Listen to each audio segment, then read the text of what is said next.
Kita ke sorotan lain, Saudara. Presiden ke-7 Republik Indonesia, Joko Widodo, menanggapi soal respons Yanipar yang ingin melaporkan skripsinya.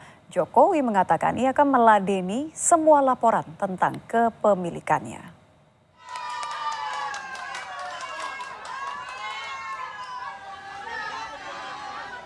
Sebelumnya, Rismon Sianipar mengatakan akan melaporkan skripsi Jokowi ke polisi karena diduga palsu.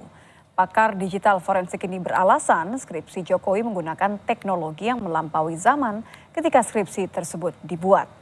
Menanggapi hal ini, Jokowi mengatakan lama-kelamaan semua yang ada padanya akan menjadi objek gugatan, mulai dari ijazah, skripsi hingga surat kepemilikan rumah. Skripsi. Ya, dilaporkan saja. Setelah ijazah nanti dilaporkan, nanti skripsinya dilaporkan. Setelah itu KK-nya dilaporkan. Setelah itu KTP-nya dilaporkan. Setelah itu SIM-nya dilaporkan.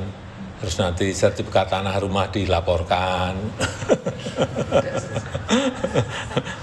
Tak layani.